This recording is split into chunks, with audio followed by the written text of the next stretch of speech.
Welcome to the Wisdom of Women show. We are dedicated to amplifying the voice and wisdom of women in business. A new model of leadership is emerging, and we are here to amplify the voices of women leading the way. I am your host, Coco Salmon, five-time founder, impact investor, and creator of the Force for Good system. Thank you for joining us today as we illuminate the path to unlocking opportunities and prosperity for women-led enterprises by amplifying the voice and wisdom of women. So today we have a rock star in our midst. I am so excited to introduce you to Daniella Kahane. She is a Peabody Award-winning filmmaker and the co-founder and CEO of WIN Women. That's W-I-N, Women in Negotiation, an organization dedicated to empowering women through negotiation training and leadership development. Before co-founding WIN, Daniella built a distinguished career as a filmmaker and content producer, with her work featured at prestigious festivals such as Sundance, Tribeca, Toronto, Telluride, and South by Southwest. Daniella is also an angel investor in a female-founded brands and co-founder of a luxury artisanal Judaica company. She holds degrees from Barnard and Columbia and has been recognized with the HBO Young Producers Award and as a runner-up for the Producers Guild of America Award. Wow, that's amazing. Above all, she is the proud mother of 3 daughters who she affectionately refers to as her most formidable negotiation partners. I love it. Welcome, Daniella. Thank you, Coco. It's an honor to be here with you. Oh, it's so fun. And so my first question always is, what is one book written by a woman that has significantly influenced your life? I love that you start with this question because I was an English major in college, and reading has been such a through line in my life, although I feel like I have very little time for it these days. I would say, and this is, I could pick a book from my childhood or my adolescence, but this one is probably like teenage formation years, and that would be Jane Austen's Pride and Prejudice. It is a book that has stayed with me since the time I read it as a teenager till today. I just love it so much. I think it's the honesty that she writes with, but not just the honesty, the wit and the humor that she brings to her biting critique of class and gender at her time. She was so ahead of her time, but in a way that was endearing and not off-putting. I love it. Obviously, and it's also obviously one of the greatest romance stories of all time. I love that you brought up Jane Austen, and it's it's great. I haven't read Pride and Prejudice in a really long time, and it makes me want to go back to it and enjoy it again, especially in these times. I feel like it's still applicable to get today and all that's happening. Actually, It's also quite delightful and hopeful, you have this incredible character who's so indelible, who is sort of outside of her time, who speaks her mind, who's so smart and strong-willed, but yet also feminine and wants to find the ideals of love. It's not like, let's throw out the baby with the bathwater. And then you have this beautiful relationship that is built on the foundation of the possibility of growth and evolution. So there's so much about it that I love. It's like that kind of book that I can go back to and read dozens of times and not get bored of it. Yeah. Remind you, it's hopeful. It's a hopeful story. And all right. Well, I love that you shared Jane Austen. So as we go on to our conversations, I just have to say how lovely it is to spend this time with you.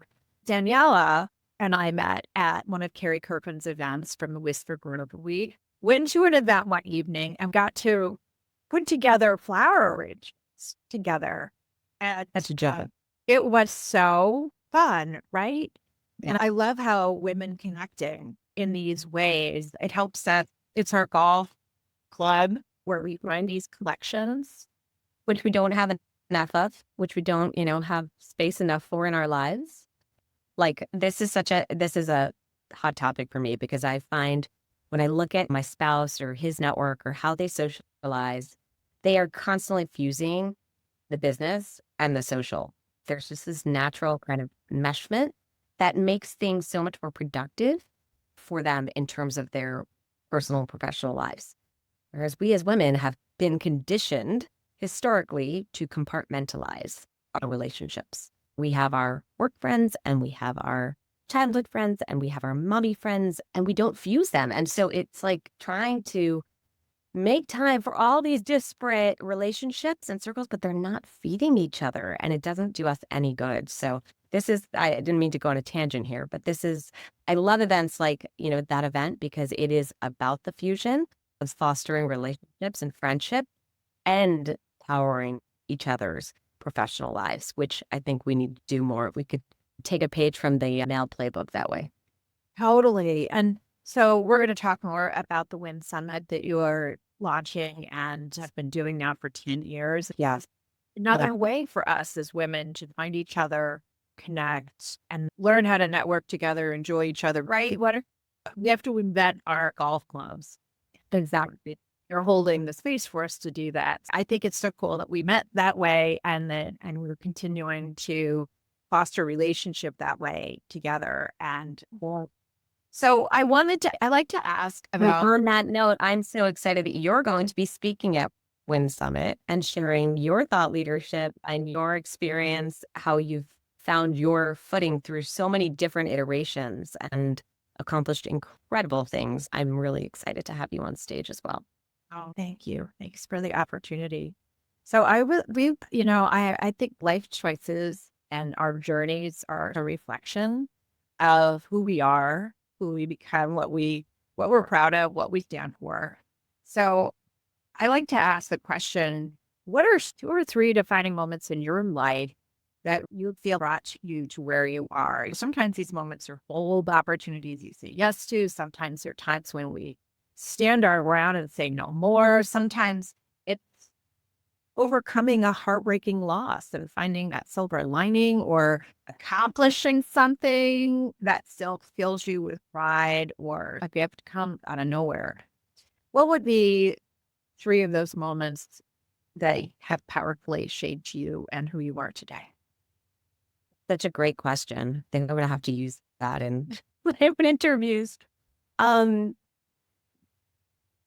Okay. I think the first one would be my kind of fork in the road or decision to actually go into film, which happened sort of organically, but was very much unexpected. Looking backwards, it makes a lot of sense, right? I loved photography as a kid. I loved having a camera in my hands. I loved being behind a camera and sort of seeing things through a frame. I loved putting on plays with my siblings. I would direct them in plays all the time. And I loved stories. So in the grander scheme of things, in terms of my upbringing, it made a lot of sense, but I had no idea what I wanted to do professionally when I got to college. I didn't even know what I wanted to major in, to be honest. That was part of the reason I wanted to go to a liberal arts college. I ended up accidentally taking an intro film history theory class because it fit with my schedule. My roommate said, "Oh, this was a really cool class." And I was like, "Okay, I guess I'll take that." It was not intentional. I want to learn about film and the history and theory, and I want to pursue it. And I've never been really good with languages, to be honest. I've taken Hebrew and Spanish for years, and it just doesn't come naturally to me. But I'm sitting there in that film intro history theory class, and it was like learning a language that I intuitively already knew. And it was so profound for me because I fell in love, and I also just felt like, wow, I understand this cinematic language. Like this makes sense to me. It propelled me to take more classes and ultimately concentrate in film, get involved in film on campus, join the film club, start making films. I ended up making a documentary as an undergrad that had a profound real life impact. That was what led me to say, this is a really powerful medium. I want to create films that have the ability to impact, empower, and educate and do good in the world. That led me to start my own production company when I graduated. and pursue film in the first place. So that was definitely a very important kind of pivotal moment. Another one, also with regards to film, was I was living in New York and realizing that I didn't want to get pegged as only a doc filmmaker, this is now, almost 20 years ago. The lanes were pretty separate. And so I ended up moving to LA, and it was the brink of the writer's strike. And everybody was like, you are not going to get a job. Don't go. You have no job. Like, wait this out. This is a really bad time in the industry. And I was determined. I had a ticket and I said, nope, I have no security net. I don't have family in LA. I only had one friend in LA at the time. I'm going to sleep on her couch if I have to, but I'm going. And I did. And within 2 weeks, I had a life there. I found a job, which was in my mind a dream job, because I was working for a woman who was an Academy Award-winning producer. I figured she's going to be my mentor and my fairy god boss into this industry and learning about the narrative side of things in the studio world. I'm so excited. Unfortunately, the next pivotal moment was working for her. I realized not all female bosses are ideal bosses. And actually, there could be a lot of toxicity with regards to that female leadership style, which is a lot to unpack there. But it taught me what I don't want to be as a boss, as a leader. And it also taught me how much needed to change about the industry, how toxic it was and how broken it was, especially for women. That was my first experience. I had interned at Miramax, but that was kind of peripheral. This was my first experience steeped in that really masculine, toxic film world, and realizing nobody's unscathed. Just because she's a woman and she's a powerful woman doesn't mean that she's going to be that nurturing, kind, mentor. That was really pivotal, because I ended up leaving after a year and change working for her, really having some PTSD, honestly, from it. It was a really emotionally traumatic experience. I'd never been in an abusive relationship before, and this was that, which unfortunately is all too common in the industry, but was very foreign to me. That was a second pivotal moment, because I think it planted the seeds for a lot of the work I'm doing in terms of healing that for women and the systems. And then the third one I want to share, and obviously there's so many, and I could talk about the personal ones too, and the moment I met my husband, etc. The third one professionally was actually related to Win Summit. I don't know if everybody knows this, but I came on as co-founder 2 years into Win Summit's operations. I attended a very early Win Summit, kind of just by fluke. My co-founder is a man, and he is friends with my husband. He invited me, and I said, that sounds interesting. I have a break in my day. I'm going to go. I went to introduce myself to him, and he immediately puts me on the spot, and he says, I know you're a filmmaker. The woman that was supposed to interview the speakers today unfortunately called in sick. Would you be willing to do it? And knowing nothing about the summit or the speakers, I said yes. It was such an incredible day for me, because it really was an aha moment. It was like a light bulb going off, where it clarified and crystallized all these things that I knew to be true in a fuzzy way in the back of my head, but connected dots in a way that was like, oh, this is why I actually feel much more comfortable doing these things, advocating for these things, than many of my friends. And this is why they carry this baggage around that I don't have. And how important is it to try and help lighten the load that way? Like, why are we having these disparities around this skill? It was an incredible light bulb for me in terms of understanding my own background and my own makeup psychologically, and then wanting to use that to support women. As kind of serendipity life happens, I walked out, and so I sat, and spoke to these incredible thought leaders, academicians, and business leaders about the power of negotiation in their life. All these connections are happening in my head, and I'm like, wait, I didn't ever think about the things I've been doing as negotiation. I really never thought about negotiation. I never took a formal negotiation course, but that's what I'm doing. That's why I'm good at what I do. And I walked out of the summit, and one of my friends calls me, and she's in a terrible mood. I said, "What's wrong?" She said, "Well, I'm doing this independent consulting for this company. We agreed to a rate, and now a month into it, they are trying to cut the rate by." And my friend is not the most assertive person. I said, "So what are you going to do about it?" She said, What can I do about it?" I'm like, "Wait a second. No, you're not." And I put everything that I had been talking to these speakers about and really worked it through with her, strategized with her, and gave her the pep talk she needed to go assert herself. She came out of that retaining what she was owed. I don't think she would have had that conversation had we not spoken and had I not kind of just come out of this immersive environment.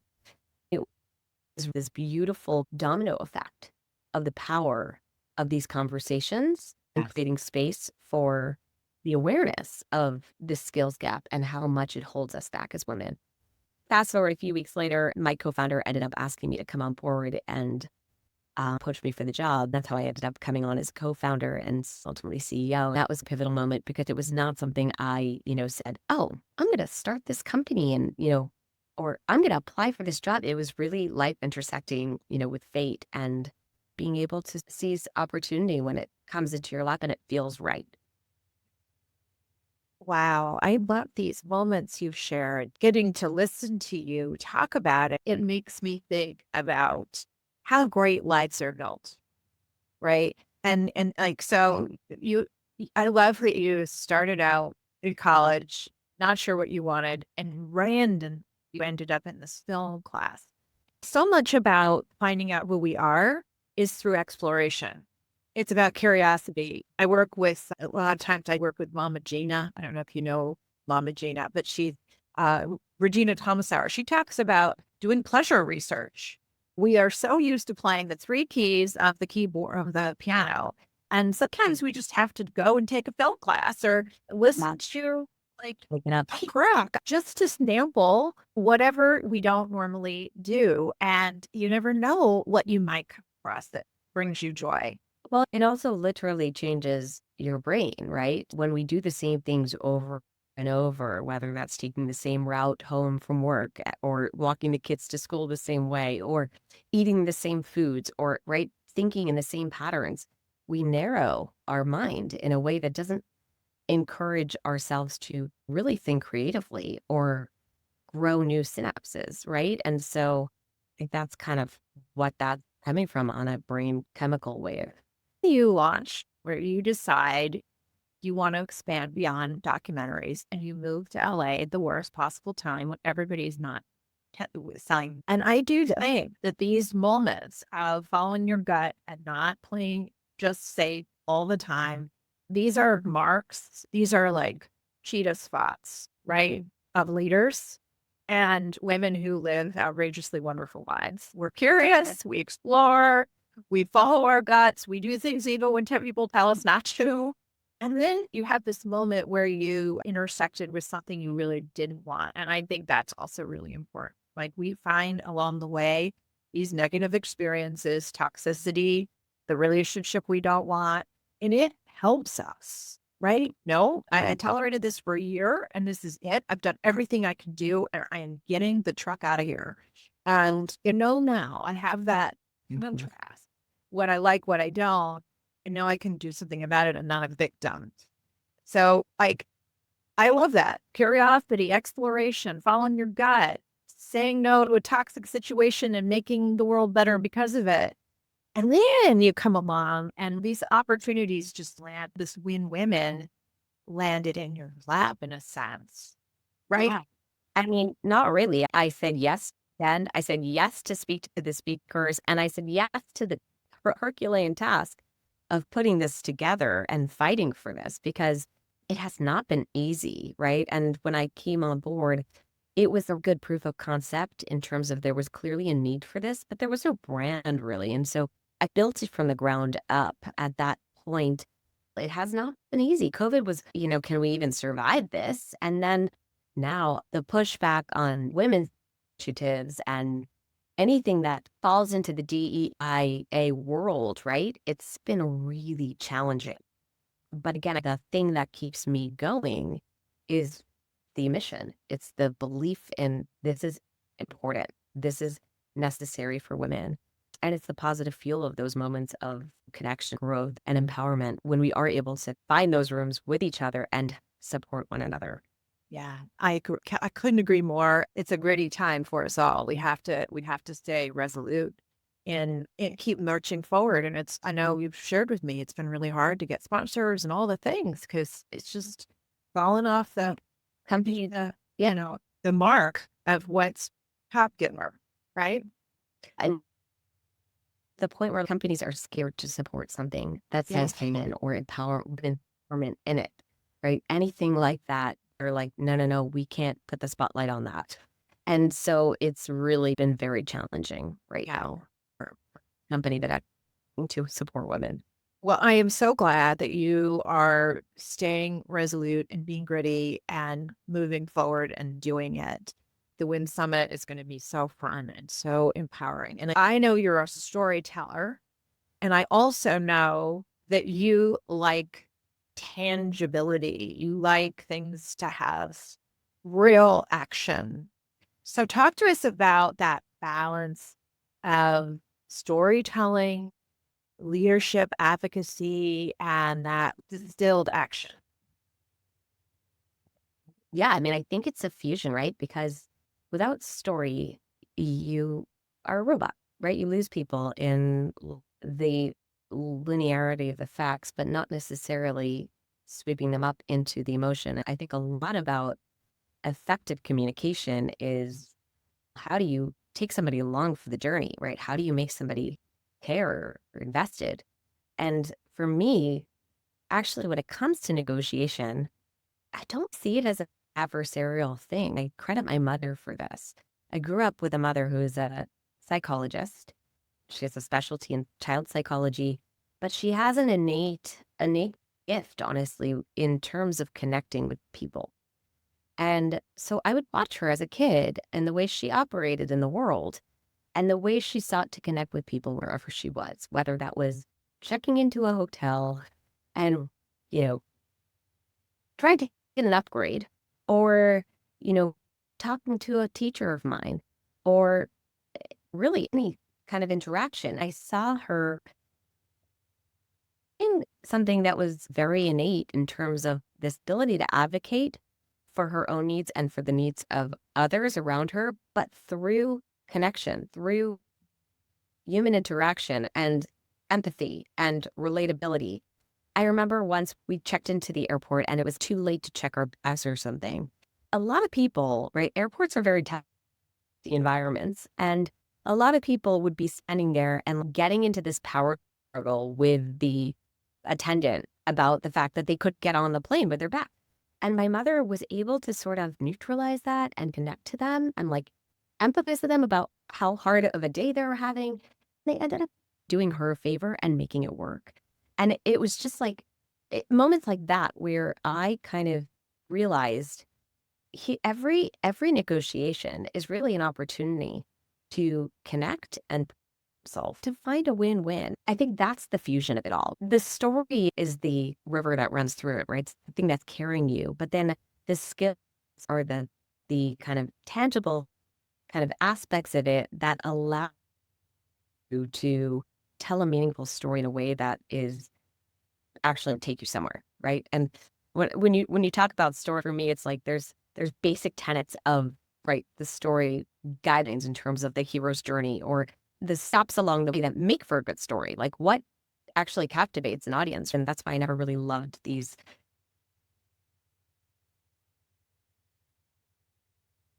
I think you're frozen. Films that you kind of feel like, oh no, from a point of view, but don't get your frozen too. Oh, I had that. okay. Okay, now you're now you're good. So for me, that's what it's about. It's having the confidence in the skills in terms of what is the right strategy, what work do I need to do in advance to understand the needs behind the position and then doing it in a way that is about connection, relatability, empathy. It's great. And though I love how you sort of said that you connect, you problem solve, and you find the win-win, and the story is the river that runs through it. It's really masterful. It's artful. It's scientific. It's all of the things that you write. And so it's learnable. It's learnable, and yet it's nuanced, right?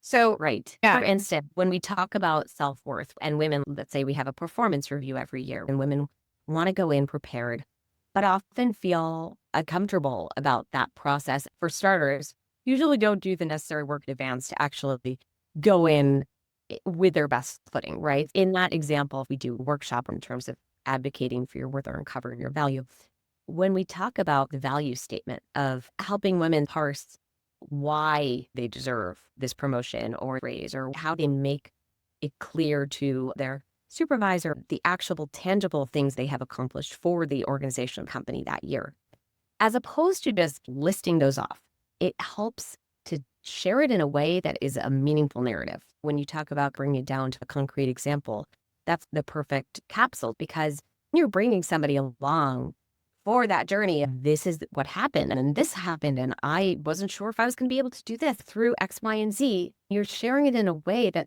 oh, I'm feeling that for this person, not just hearing them share the kind of top line, oh, and I did X, Y, or Z. It's way more and memorable. well, and I'm thinking about it too for founders and how the same conversation takes place, whether it's a sales conversation or a conversation with a person that works on their team or somebody Yeah. or an investor, a potential investor, right? Especially because women are often asked questions that put you on the defense, put you sort of, you know, needing to scoop your way out of defending yourself, right? Yes. Absolutely. Right. Yeah, it's transferable. Yes, very transferable. What is it with women have historically nervous about negotiation? We don't see negotiation as one of our strong skills. What do you think about that? And what do you think the myths are? I had no idea what the statistics out there were around this. And honestly, there's not enough research. So we've been conducting our own research for the past 7 years around women in negotiation. Anecdotally, from our interactions with women through the survey we've been doing, it's greater than 95% of women do not like negotiating. It's an astoundingly high percentage. And I think that comes down to the history of negotiation, right? The majority perspective on negotiation is, like I said earlier, it's adversarial. It is combative. And when I start a workshop or if we're doing a brainstorm, and I just say, like, what's the first word that comes to your mind when you think of negotiation to remove women? Typically, it's negative. And it has that kind of sparring connection. And that comes from this traditional zero-sum game, winner takes all approach. But that is not the only model of effective negotiation. Yes, there's certainly hardball negotiation tactics, and there are bad actors out there, and there are people that you will have to negotiate with who will employ things like that, and you better know how to navigate that or diffuse it. But it's not how you need to negotiate, and it's certainly not everybody. Many people prefer to approach it through a win-win collaborative lens. Not how do I take the most of this pie that I can, but how do we effectively break up this pie to create more pie? That is, I think, the necessary shift in terms of mindset, where as a woman, you can negotiate successfully your way. You can use the skills or the talents or the natural, kind of abilities that you have, whether that's, you're a really good listener, or you have deep empathy, or you're a great problem solver, right? Those underpinnings are critical for successful negotiation. Use those to power your negotiation. If you're not a manipulative person, don't try and be manipulative in negotiation, right? If you're not like an adversarial kind of, I want to, debate, whatever, don't try and do that. Pull on your strengths to power your negotiation and do it your way. I think that's one of the fundamental reasons why win needs to exist, because oftentimes I'll hear from women, I took a negotiation course once. It was led by a male instructor, and I totally didn't resonate with what he was saying. I read this book on negotiation, and I felt like, wow, it's amazing that he can employ those, strategies and do them so smoothly and effectively to come so naturally. But that's not my style, right? I think helping women understand that there is not a one size fits all in this, but just the ability to kind of shift their headspace of, oh, I can actually grow my negotiation skills. And that's obviously adapting a growth mindset around it, which is so important. And also the awareness that it's not just a once in a blue moon thing that they need to do, take out of the closet and dust off once a year around performance or salary, or maybe a little more often if they're in a sales role, but actually that they are doing this every day throughout their day with their spouse or significant other or their children or their dry cleaners or, their friends. Seeing all those interactions through the lens of negotiation enables somebody to feel more confident when they get into the high stakes negotiation conversations, to be able to understand, okay, how do I navigate this? What are my needs in this? What are this person's needs in this? How do we come up with a kind of merry middle, so to speak? How do we find a good solution out of this? And so, yeah, that is definitely WIN's mission, to reframe and rebrand negotiation for women. I love it. What you're saying, it resonates with me because I feel like women have always been powerful, but we've always done it from the back seat. So we've had to employ very different strengths in getting our needs met. And so, like the man's way of this is how we're going to do it, and I'm driving the car, we've had to do it another way. And that's how it's been acceptable for society. And that's how it's been groomed into us to be acceptable. Now we're being asked to do these different things that, frankly, when we do it that way, we don't feel right about it. And the world doesn't like it. Right? We're the bitch, right? So we have to find this other way that's authentic and then move into the other stretches of what we can take on in terms of power, right? And direct power. Yep. Negotiation is a really, it's like the outer layer of an onion. And what is women's worth and what is women's power? Exactly. And that's the other reason why it needs to be taught through a gendered lens, I think, because men can't come into that conversation and tell women all the things that they should be doing. That just feels, when it cuts directly to your self-worth, like you need to have somebody who understands that and understands the baggage that we carry around this. Wonderful. Unpack for us a couple of tips, a couple of ideas that we can take home and our listeners can use on your wisdom and negotiation. Oh boy. How do I pick? I mean, number one is don't fear the no. I think so many times it holds us back in terms of our ability to even ask. Maybe even before that, we need to get clear on what our needs are. I should start with that, because we always say negotiation starts with the self.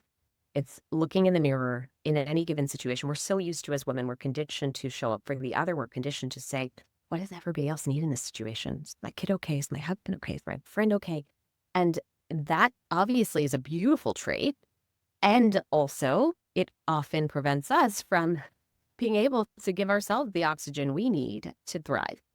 And oftentimes it's like too little, too late, right? And then you lose it and you're like, wait, why am I blowing up and losing my shit with my daughter? Or why am I all of a sudden feeling like I'm falling apart and having a meltdown? And so it's actually kind of pausing along the way before we boil over, right? Because of this expenditure or need to show up for everybody else, and say, what do I need in this situation? And that obviously is true for any negotiation you're walking into, the ones that you're kind of hyper aware of and the ones that you're not. Because you can't steer yourself towards a destination if you don't know what that destination is. So that's number one. And like you said, we're deeply intuitive. So when we actually give ourselves the space to think about what our needs are, we often know when we're willing to listen. In terms of the next thing, I would say it's do the work, do the research, do the homework that you need to understand what your leverage is, what your options are in the situation, what your fallback is, right? We call it a BATNA. It's like the best alternative to the negotiation happening. Think about this through the lens of my kids being my best negotiation partners. this is not just within the context of professional negotiation, right? This is like, you could be talking to your kids. I had this situation this morning with my daughter. She didn't want to practice her instrument. She plays the violin. She's supposed to practice 5 days a week, and she didn't want to practice. So I could just say, whatever, I don't want to fight with you, Sienna.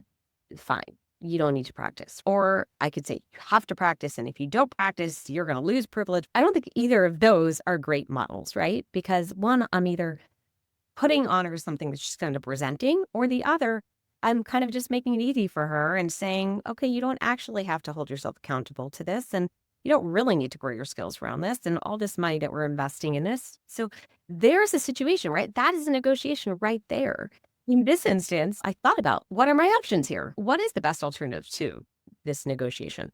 And I said, you know what? I'm going to put this on her. And I said, Sienna, you have taken this on yourself. You have chosen to play this instrument and invested all this time. And you know that you're supposed to practice a certain number of times a week. You really don't want to practice right now.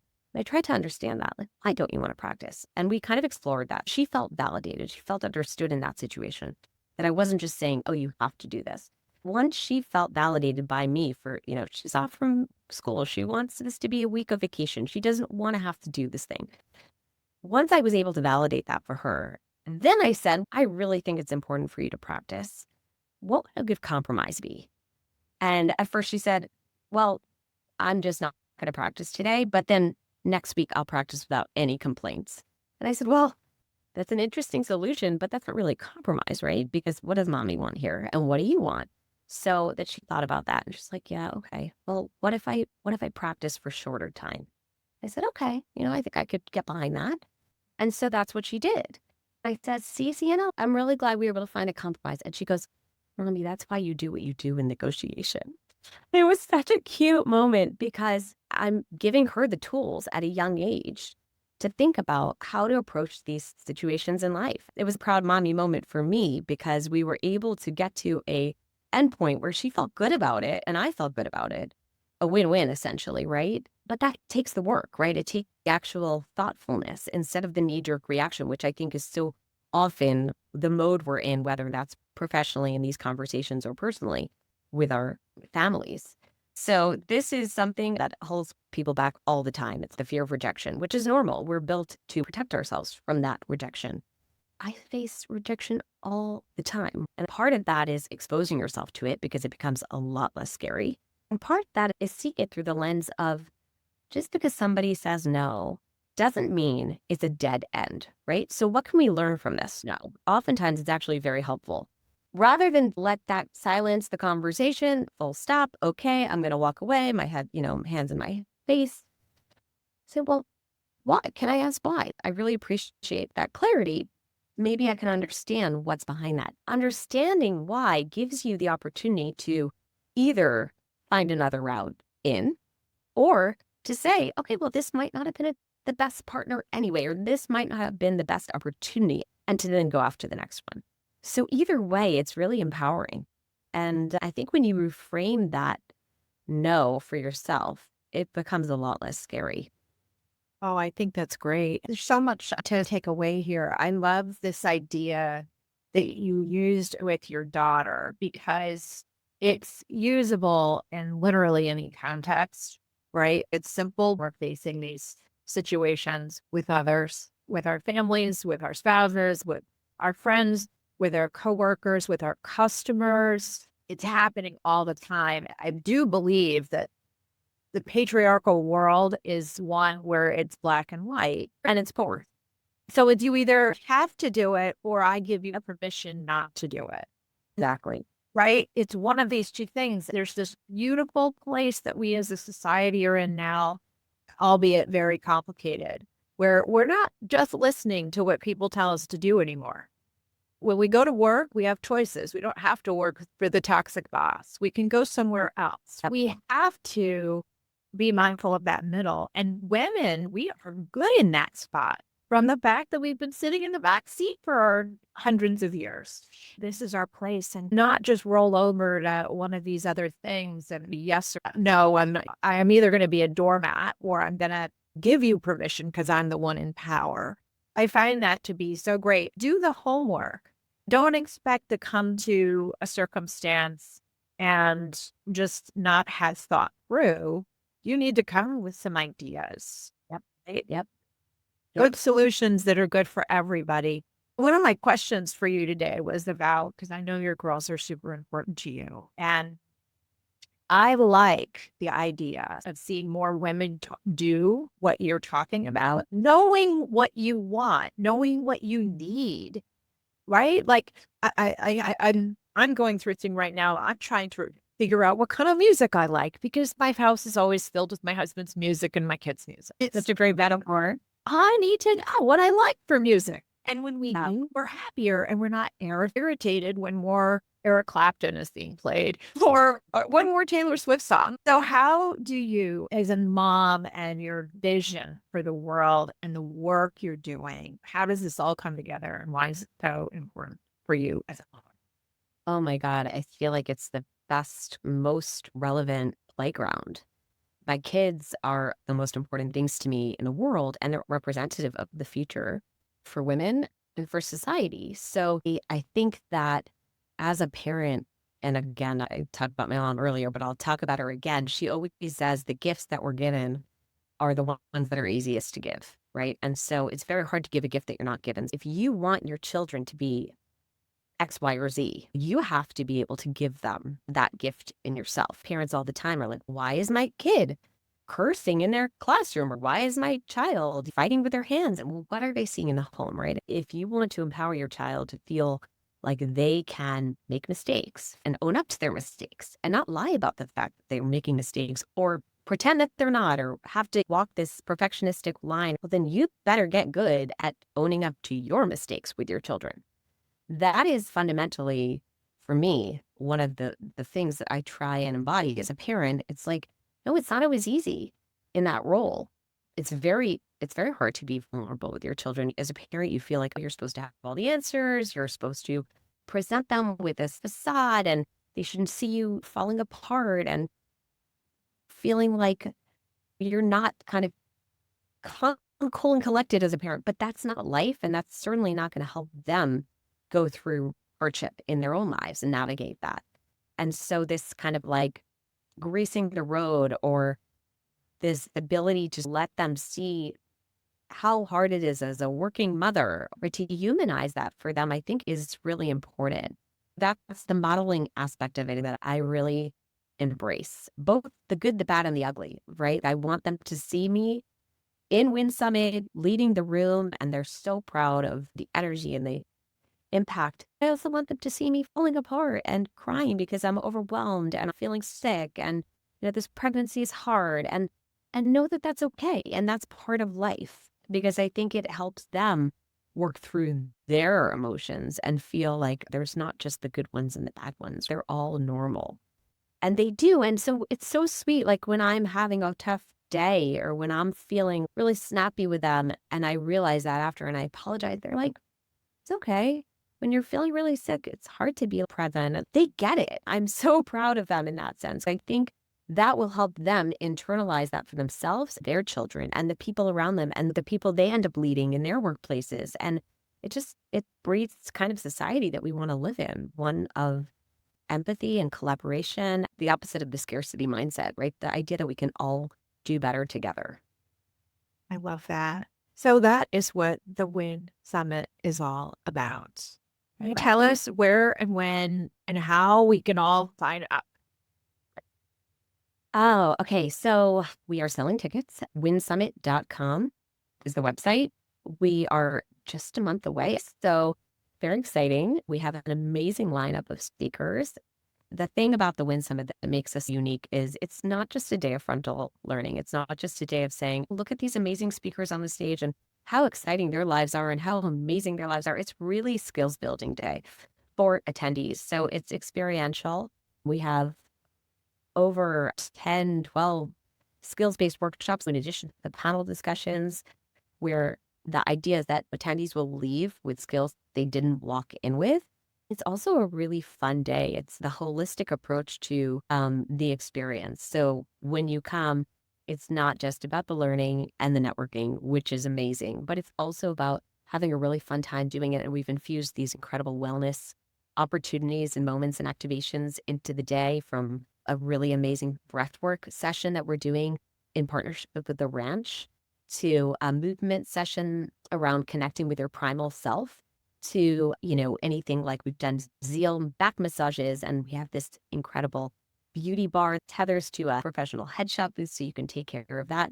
We just want women to feel really pampered and like their bucket is being filled through this day as their skills are being sharpened. That is the WIN Summit Negotiation, Leadership, and Integrative Wellbeing, May 16th in New York City at the beautiful Apella. We are thrilled to have them as a venue to be doing it there this year. It's a really special day. I really hope that everybody who's listening comes and gets to see how incredible it is.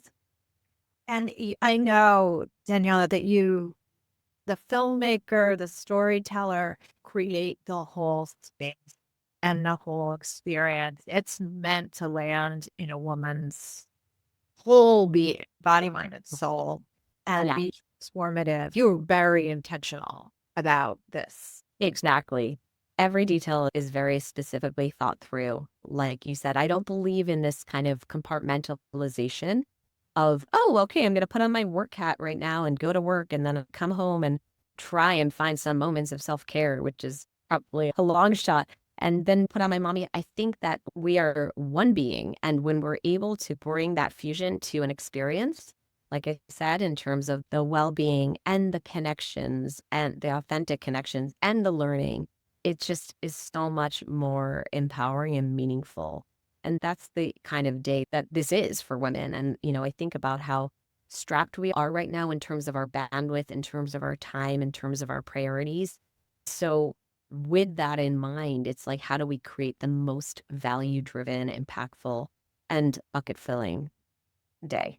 It's a retreat for us. And at the same time, we're going to walk away with real skills that will help us take our power, our choices, and our desires into the world. Exactly. And in a time where companies have pulled back on their support overtly and sort of, implicitly for women, it's more important than ever to find these spaces for ourselves. Totally. And it is a sort of a global, at least it's certainly a national negotiation right now.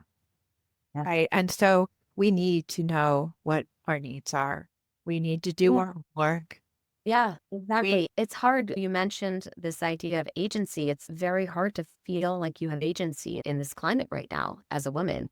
And I think a lot of people and companies are feeling that sense of uncertainty and wobbliness around what's going to happen, the economy, these values that we thought were near and dear to the company I worked for, which sort of all overnight are gone. Poof, where does that leave me? It's just that sense of instability that is really untethering and really hard for people when they're, in that, to feel like they're not the victims of it. And that's another reason why Summit is so important. It fits beautifully with the theme of Chart a New Course, which was somewhat kind of, prescient because I landed on this theme way before a lot of what's happened. But this idea that, we can find agency and we can do what was within our own worlds to feel that sense of empowerment and not rely on somebody else handing it to us. Which is what we all need to find our way through this time. I invite everybody to join me and come to the WIN Summit, and winsummit.com is where you can check it out. I also want to make sure everybody knows that Daniella also has a negotiation workbook that has 6 powerful scripts and tips for your next salary negotiation. And you can also find that at winsummit.com/6-scripts. And I'll put it in the comment section below, so you'll be able to get it there. And, so Daniella works with people on creative storytelling, producing, brand building, and of course, negotiation training. Absolutely. And I know that as a speaker, you've gotten a special discount code for WIN Summit. I'm happy to share that with this audience. Yes, please. I don't remember what it is offhand. I'll put it in the space below. But that's a nice discount off of the Summit tickets. That's right. And we are Take advantage promoting of it. that. We are promoting it right now, Daniela. I'm all over my socials with it. So I'm Amazing. very excited to be able to be there and be a part of it and get to experience the whole day myself. I'm feeling very blessed. Thank you, Daniela, for being with us today. Thank you for sharing your wisdom with our community. Thank you for the important and beautiful work you're doing and facilitating this and inviting me on here today. It's been a pleasure. Well, it's really great to be with this community of women founders and trailblazers.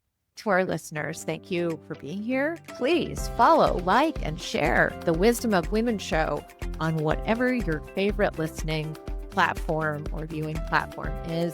And to infuse more wisdom into your business, be sure to take the Growth Readiness quiz at aforceforgood.biz/quiz. and uncover where your insight, your wisdom is needed most in your company. The world is made better by women-led business. Let's all go make the world a better place.